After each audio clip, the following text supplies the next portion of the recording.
Good afternoon, Sean here from Mountains Garage. Would you believe there's people that like to talk about shop equipment other than me? Because I get a lot of requests to talk about it. So let's start with the newest piece. You got a glimpse of it on Sunday when I hauled it home. It turns out there's a sticker inside the door that tells me it's a 1975. It was inspected on the assembly line 6875. And I believe it spent its whole life at the college one town over, the same place that the two jet lathes came from, and those are 2012s. So this was around longer, but for a machine that's made to run 3 shifts a day forever, I don't think it's anywhere near close to being worn out. It has a couple options. That's pretty cool. Let's talk about actually picking it up on Sunday. My buddy's garage is, the driveway runs down, and I had to back through an offset with my Suburban and my dump trailer, so there's 40 feet long right there. And there was 1 inch on either side of the doors. He actually rode in the dump trailer with the doors out straight, the back doors open. And as soon as we cleared the door, you could open them up, and we could get halfway under the bandsaw, and this is after we wrestled it from the corner over by his lift and onto his lift, which was no small feat. But we did it. So we got it up in the air, we got it half on the tailgate, and then we made a plywood arrangement with a pallet. And finally, I think it was him, he just committed to shoving it in there, and we got her in there. And then I strapped it down. Funny story, there's on the other side, I'll show you, there's a little wooden basket looking thing. It looks like something you'd charge a flashlight in, but I can see it's made out of wood. And it split right down the middle, so it almost broke right off. Inside there, and I didn't know this till just 10 minutes ago, it was full of blade guides. The bolt for the lower blade guide, which is actually missing, I'll cover that. And some other spaces and stuff, I don't even know what it does, but that rode on the back of my dump trailer. I mean, if it fell out, it probably would have been contained in the dump trailer, but, and it's got hauled twice, because it hauled from the college to my buddy's house, and that's 45 minutes, and I hauled another 45 minutes back here or so. Gravity, I guess, is a wonderful thing. So the day he went to get the lathes, I had actually, when he told me about the deal, I was leaving for Florida for a vacation. This was in February, 3 or 4 years ago. I had to run up to his house and give him the cash, and he was going to go get the 2 lathes the next day. And he sent me pictures of getting them and stuff like that. And then he sends me a picture of this thing and says he got a good deal on this too. And I've always wanted a big bandsaw. Now, I had a 14-inch jet I bought brand new. In fact, my brother and I both bought the same bandsaw. And it sat here in the corner for 5 years anyway, and I think I cut 1 piece of metal with it. It was metal cutting, and paid quite a bit of money for it. And I wasn't doing anything that really required a bandsaw. I have a horizontal bandsaw that I cut all my stock with and stuff, and the bandsaw is good for, you know, cutting shapes, and you know what it's all about. So I traded my almost new jet bandsaw for the mill. My buddy has a machine shop, and they had all kinds of those, and it was an excellent trade. And I love the mill. That was a trade up for me, and I hope he's happy with the bandsaw. I think he is. He's going to watch the video, so who knows? He's a great guy.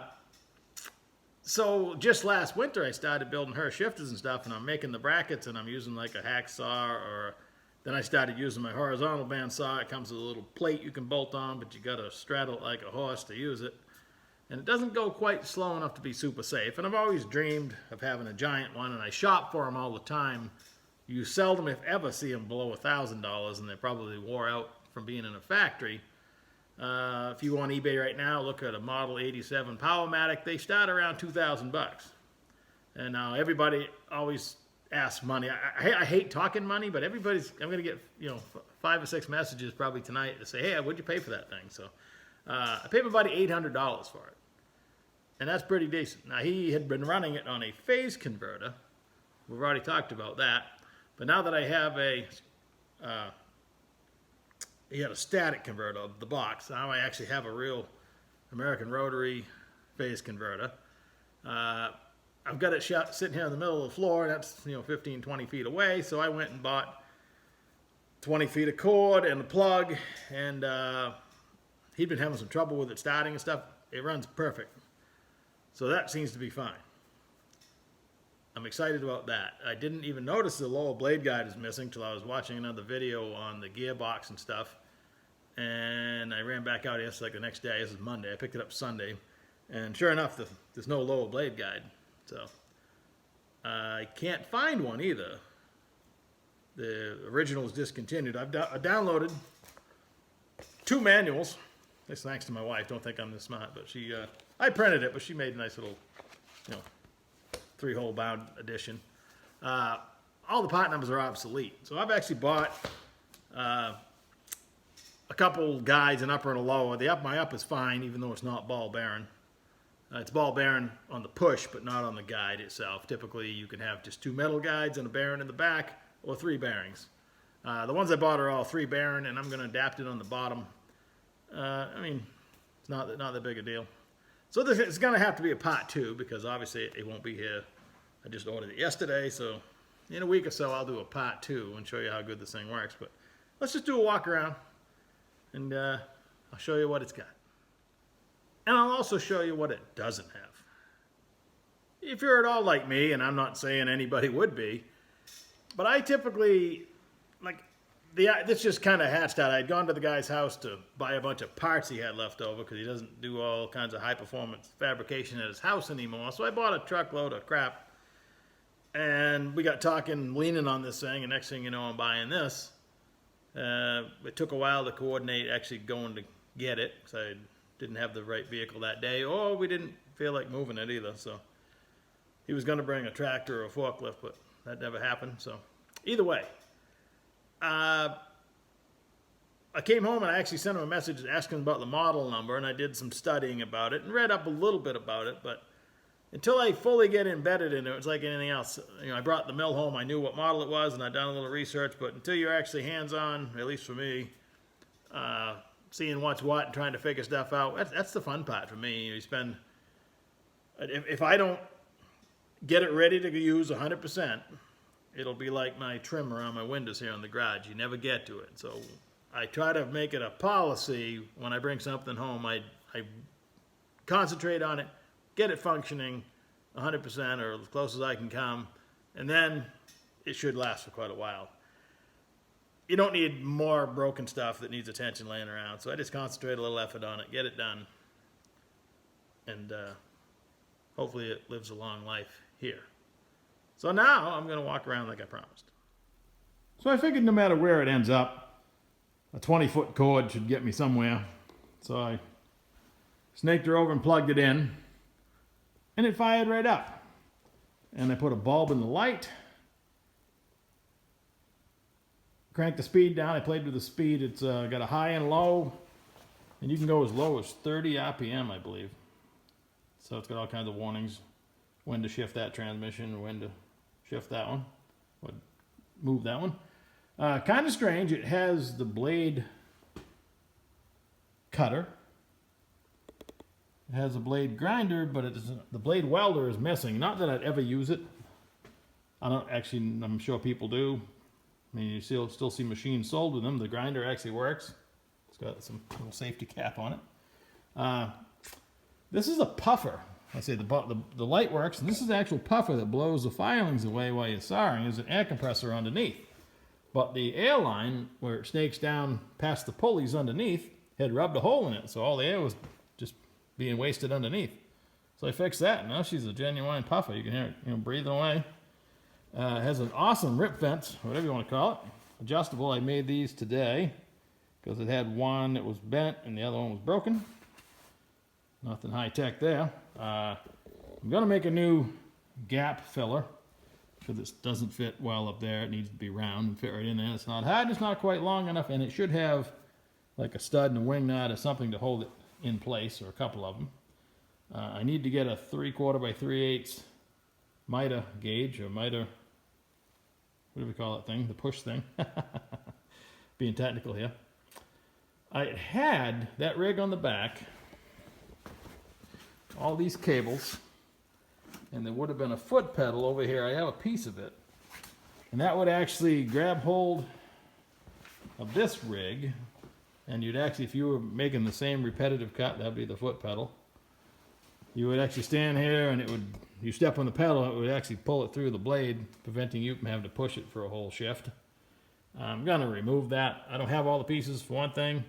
I'd probably never use it, and it's just taking up extra space sticking out the back. So I'll throw it in a box where it will live its natural life, along with all the other parts that are probably sitting somewhere that belong to this saw, like the lower guide. That's the upper guide, and this has adjustable guides and a bearing in the back, and there would have been a matching one underneath right there. I actually found the bolt in the basket of stuff I'll show you, but I vacuumed out a lot of the grinders. There's a little collection tray right there.